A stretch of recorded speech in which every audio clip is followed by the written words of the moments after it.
Dieu nous aime profondément. Si tes parents t'ont aimé, leur amour pour toi n'est pas comparable. Il n'y a aucune mesure. Mais ta chair n'aime pas Dieu. Ta chair veut profiter de Dieu.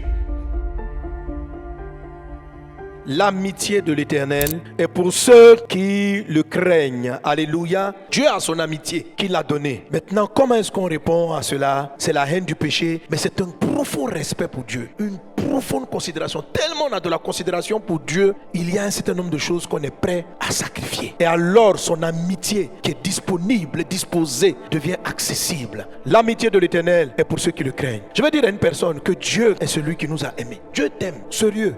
Si un homme ou une femme est déjà tombé amoureux de toi, ça n'a rien à voir avec le degré d'amour que Dieu a pour toi. Si tes parents t'ont aimé, leur amour pour toi n'est pas comparable. Il n'y a aucune mesure. Dieu nous aime profondément. Et vous voyez, il y a un certain nombre de choses qui ne nous amènent pas à réaliser la grandeur de son amour pour nous. Ce que Dieu a donné, c'est ce qu'il avait de plus cher. Son fils unique. Tellement il t'a aimé, tellement qu'il a donné. Le grand amour donne. Or, on a la manière d'aimer du monde. Si on demande tout de suite qui aime Dieu, tout le monde va dire j'aime Jésus, j'aime Jésus. Non. Deux types d'amour qui ne savent pas donner. L'amour de la chair ne donne pas. L'amour de la chair, c'est qu'est-ce que tu fais pour moi? Si tu m'aimes, donne mon argent. Donne-moi, donne-moi, donne-moi. Est-ce que c'est quelqu'un qui vous raquette tout le temps? Est-ce que vous pouvez l'appeler votre ami? C'est-à-dire, toi, tu l'aimes, tu lui montes ta maison. Mais quand il t'appelle, frérot, mon gars, dépanne-moi. Ta relation avec lui est à sens unique. C'est-à-dire, c'est lui qui donne, toi, tu reçois. Répondre à l'amitié de Dieu va nécessiter à un moment donné que vous fassiez la guerre à votre tendance charnelle à vouloir profiter des gens. Ton esprit, dans ton vrai toi, il y a quelque chose qui est rattaché à Dieu. Mais ta chair n'aime pas Dieu. Ta chair veut profiter de Dieu. Et c'est ce que tu ressens quand tu pries. Je n'ai pas dit on ne demande rien à Dieu. Quand on a un ami, on peut lui demander. Mais c'est lorsque la relation est une relation à sens unique que ça pose un problème. Sinon, ton ami, si tu as un problème, il faut lui en parler. Quand tu rentres en prière, toi me poses la question, quand tu te mets à genoux, puis tu pries, qu'est-ce que tu fais?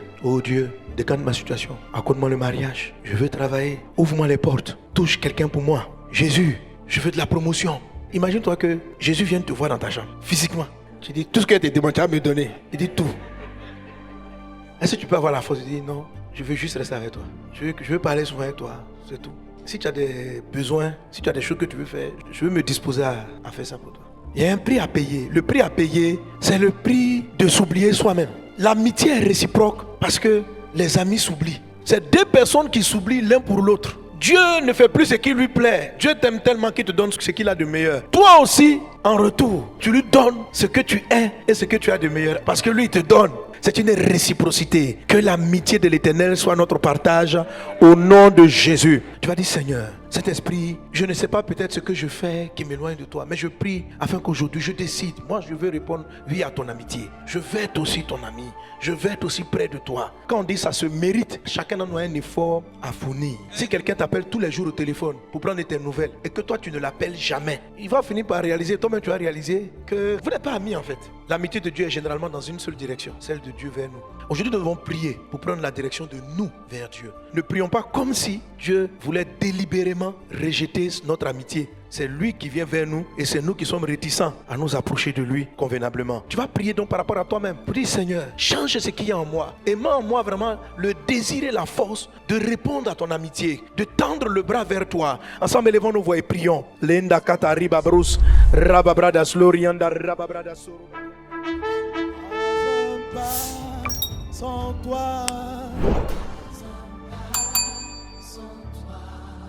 pas un pas sans toi.